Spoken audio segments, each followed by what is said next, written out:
Hey, Paul Campbell here. Just really excited today. I'm so excited that I even shave. I don't even shave when I go on dates with my wife, much to her chagrin. But I shaved for this because my man Diego, who has done amazing things with house hacking and creating wealth with real estate, has agreed to talk with us for just a couple minutes. And for those of you that know me, you know that real estate is what I believe is the tool that families and people can use to bring their lives to that next level, bring their financial position to that next level so that they can truly have amazing lives and even a legacy that they can pass on to their children. So, and one person that I know that has done an amazing job of setting that up for himself is this man right here. So without further ado, would you mind introducing yourself? Yeah, Paul, thank you very much for having me here. Very excited to share.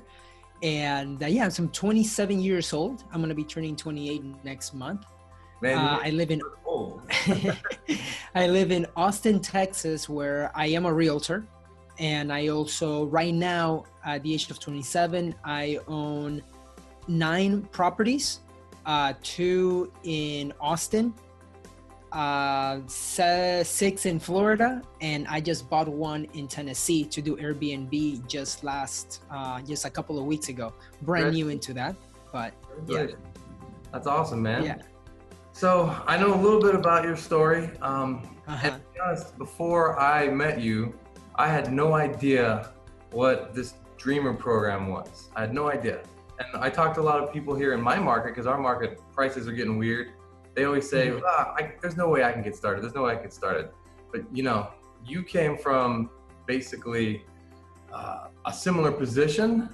And I was wondering if you would explain, what that program is and how it kind of got you started on this track. Yeah, so basically, as I start this, I can say, okay, so I am a realtor. I do own my 9 properties, and that passive income that I get from my properties pays for all of my expenses. That's so great. I love that. And I started through house hacking, and I'll share that more here in the future. But even though this sounds great, right? I'm financially independent and everything in my 20s. When I came to the United States when I was 9 years old with my family, and now I am what Congress calls a dreamer. So I am part of the DACA program. What that means is that we came here to the United States legally, but my parents decided to overstay their visa. What that meant was that I became an undocumented immigrant. So for me, I would hear those words when I was a kid, but it didn't really hit me until I turned 16 years old and it was my turn to get my driver's license. Oh, yeah. That's when all my friends were getting their licenses, and I go to the DMV and they said, Diego, we just need either your document that shows that you're here legally, or your green card, or that you're a citizen. And I didn't have that. And that's when I knew that I was gonna face some obstacles compared to my friends. From there, I graduated college. I graduated high school 3rd in my class, and it helped me go into college. I won a lot of scholarships, but they were taken back because I didn't have my green card. So academically, it was great, but I couldn't get the money because of that. So they said, Diego, congratulations, you won these $3,000, $5,000, and then I had to give it back in that sense. Yeah, and then I was like, okay, maybe I can qualify for student loans because all my friends were doing that too. So I found out that I couldn't qualify for FAFSA or for student loans either. So then I'm stuck with not only can I drive or get student loans or get my scholarships to pay through college. So then I decided I had enough money and some scholarships to pay my first year in college. So I decided, why not? Let me just do it. While I'm there, I began working at a nonprofit for free to volunteer so that I can get experience. They allowed me to volunteer for 6 months, and then they wanted to hire me. When I submitted my documents, I found out that I also couldn't work because I don't have a work authorization because I'm undocumented, right? So then I'm like, crap, now I can't work, I cannot drive, I cannot do this. But despite all that, I was able to create my own company, create an LLC. I still pay taxes. A lot of people think that dreamers or people undocumented don't pay taxes. We do. And then in 2012, Obama passed the executive order that will allow the dreamers, the kids that have gone to college, gone to school, to finally be able to work and drive. Because we've gone through the system, we might as well contribute back to the country. That seems so right. So that's what I did, and I got a job to be a software developer here in Austin, and so I moved from Florida to Austin. And in that time, I began reading books for personal development and that's when I read Rich Dad Poor Dad. And in reading Rich Dad Poor Dad, I learned that there's two ways that people make money. You can either trade your time for money, like 95% of the population does, or you can make your money work for you. And that got me excited, right? So then I was working as a software developer with my salary job, but I decided to live below my means so that I can invest for passive income and make my money work for me. So fortunately, I had that strategy, or I learned about that early on, and then I took action. You said something really important there. You said live below your means, meaning you didn't just go spend all your money on, dating girls and drinking beer. You actually had a plan. You put aside your money. That's really smart, man. A lot of people, especially young people, don't see the future on that level. And I didn't mean to interrupt, but that's really important that you said that. So yeah, and especially and I got a job as a software developer with GM, right? So the car company. So a lot of my friends were getting the Corvettes, the Camaros, the Cadillacs, and I'm like, dude, you're 23 years old. What are you doing? Buying a car that's like close to your salary, to 1 year's salary. But because they thought that they could afford it, they did it. I went the opposite, and I bought a used Honda Civic, and it got me the opportunity to save a lot of money. And in that time, I was able to buy my first property, despite a lot more obstacles. In the beginning, I couldn't qualify for loans, but I was able to finally do it. And I bought one property in Austin that basically helped me get started through house hacking, which is when you buy a single family home and you live with roommates while you live in the master, or you can buy a duplex, triplex, or quadplex and live in one unit while you rent out the other ones.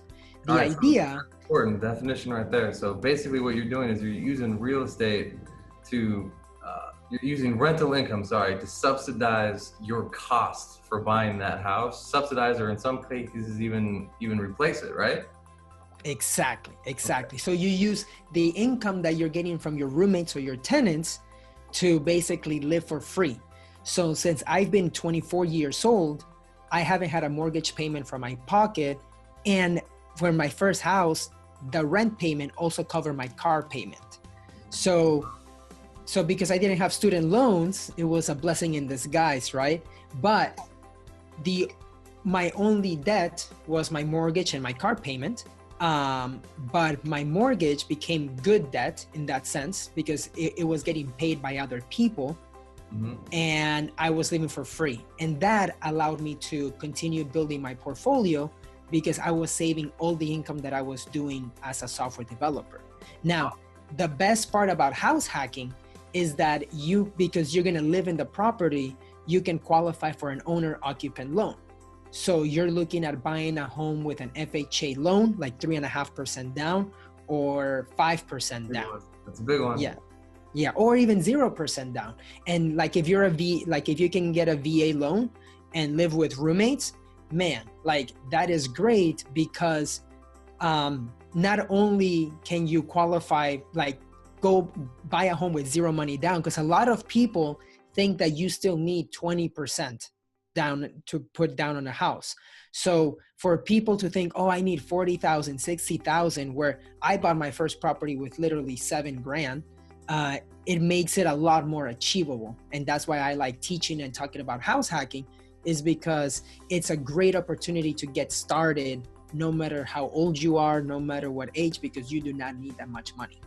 Yeah, and another thing about that FHA loan that you were talking about too is if you're trying to get started, and sometimes getting started is the hardest part, you don't, sometimes when you're new in the game or you're in your early 20s, you don't have a credit score. FHA actually allows you to have alternative credit, meaning if you've paid a cell phone bill or something like that that doesn't show on a credit report, you can use that. So I digress. You definitely want to talk to a lender about that. We've got a great preferred lender. But hey, so got to sneak in the plug there. Sorry, sneak in the plug for the preferred lender. So how did you turn your first house into the portfolio that you have now? Was it basically just what you were talking about, where you were smart about your money, or how did you take this to the next level that you are at now? Yeah, so here's the best part about house hacking is that you can buy a home using owner-occupant loans once a year or twice a year, depending on how it works with your lender. So you can literally use low money down opportunities to buy 4 homes in the next 6 years. And you just have to move to the next one, and it has to work with your debt to income ratio, right? But it is totally possible. So what happens is I was living in one home, renting it out to roommates. It cash flowed $300. But by the time that I moved out and moved to another house to live in another bedroom, right, I rented out my master to another person.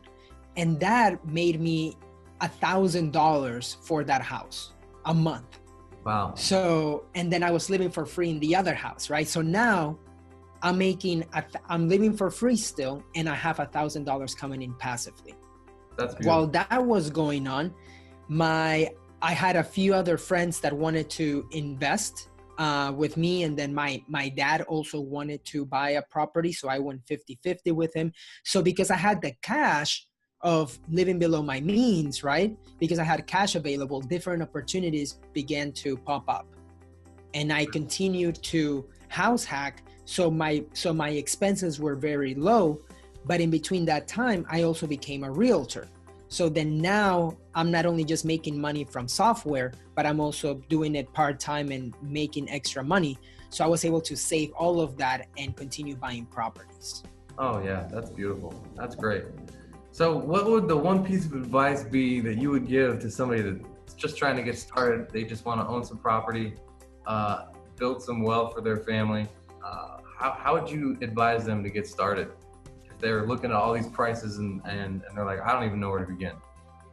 Yeah, so I would say if they're a millennial, or if it's like a young family that can buy a duplex or a triplex or quadplex, I would start with house hacking. Definitely work first in building your real estate team. That is key, because you want to make sure that you're working with the right realtor that's hopefully an investor-friendly realtor. Then team up with a good lender. There you go. You talk to Paul. You talk to Paul's preferred lender. And here's the thing, right? When you work with an investor-friendly realtor, they already have the resources for you because they probably already invest. So you want to make sure, the reason why I always recommend that is because you want to make sure that that realtor probably already has a list of handyman, list of cleaners, of lawn people, of inspectors, of lenders, right? So it's like when you have a good connection, you're buying into the whole, all of his resources. And because they've used them already, you can already trust that they're going to do a good job. Oh, so, yeah, right. Absolutely. Yeah. So that's why building your real estate team is one of the best things. And then number 2, I would say focus first on when you're house hacking, you want to make sure that you can either live for free or at least reduce your like the amount of money that you pay that's coming out of your pocket. Because once you do that, you can multiply that in the future. Beautiful. And once you have that cash flow, it's up to you, right? You can go on that trip or you can do whatever. But what I recommend is sacrifice for like 2 years, save as much money as possible so that you can reap the benefits in the future later. Yeah, that's beautiful. So I can already hear people now. That sounds like a lot of work. That sounds like a pain in the ass, blah, blah, blah, blah. Now, so why would you spend 2-3 years just saving money and sacrificing besides the living for free, which is an amazing benefit? the reason, and I'm kind of leading this question because obviously you probably built a lot of equity over the last few years. So not only are you living for free, but can you share like how much wealth you built by owning these properties the way that you have? So not only do you have wealth being built, you have equity being built, but it's being paid down by other people. So tell me what that picture is for you right now. Yeah, so basically I started when I first bought my properties, I had a net worth of 25 grand in that sense. I was 23 years old, and that's all the money I was able to save and like get right from either. Not bad. Right. Yeah, I mean, I worked my butt off to be able to get that and save that. And then now my net worth is around 450. Despite the obstacles of being a dreamer and having DACA and having to renew my papers every 2 years. Like I tell the government everything. Every 2 years I go through a biometric exam and I tell them where I live and all of that stuff. So no matter like what happens, I'm still paying my taxes and everything, right? Yeah. But I would say, your question is like, why would people sacrifice for 2 years? Yeah, or how? And I was just thinking because, the difference between your net worth is what I was getting at. Your average renter net worth is, $5,000 to $10,000. Your average homeowner's, 44 times and whatnot. For sure. So basically, people are paying into an asset that you still own the asset, right? So you still own the asset, and I've been able to go. I've been able to go from 25,000 to 450. So let's say that's like it's more than 10 times, right? In just a matter of 4 years. That's incredible. It's like it's an incredible opportunity. That's why you sacrifice. Yeah, that's why you sacrifice, right? Yeah, and because now, I mean. So now this is something that's really cool. Now I live downtown. Now I just moved into a skyrise for 6 months because I wanted to give it a try. Nice. But the best part is that none of my rent payment is coming from my pocket. My 2 homes in Austin are paying for it. Oh, right? I love it. So it gives me the opportunity to not worry about money in the months to come or in the years to come because I have passive income coming in. And one of the things that I like to say is like, you have to, like, people are either collecting bills or collecting income streams. You want to make sure that you're collecting income streams. That is the best part. And investing your money to make more money in the future, because if not, you're going to be trading your time for the rest of your life. Yeah, that's beautiful advice. So, hey, you got so good at this, you decided to teach other people. So you have a course out, right? A house hacking course. Can you just throw a couple details out about that? And we're going to put the link to that and some information about you down here in this blog too. So you can see it down there below. But yeah, give us a quick little rundown. Yeah, so if they want to learn more about house hacking, definitely check out househackingclub.com. That's where I have a free ebook, a video tutorial on how to do this and scale it. And I also created a course because I had a lot of people asking me about it. He's like, hey, Diego, I want to get started. How did you do it at a young age? So I've put together the 5 modules that will explain everything from how to find your real estate team, to the home buying process, to running the numbers and the spreadsheet, and then how to create, how to do it in a way that you can find the right roommates, the right tenants, and streamline the process so that in the next 6 years or 10 years, you can build a portfolio and become financially free. Because if I can do it as a dreamer, as an undocumented immigrant, anybody can do it. Man, thank you for saying that. That's all I got for you, man. I can't thank you enough for taking the time to do this and spreading this wisdom with us up here in Portland. If we can just help 1 or 2 people like change their families' lives, change their financial picture, and live a better life, man, then that's enough for me. So I really want to thank you for doing that. For sure. Everyone that's watching this, check out this dude's site. Like, I don't remember what the cost is on that house hacker class, but he's not gouging people for this. This is really reasonable. What was it? So it's just $150 Oh, yeah. for the course. Right. It's hours of a course.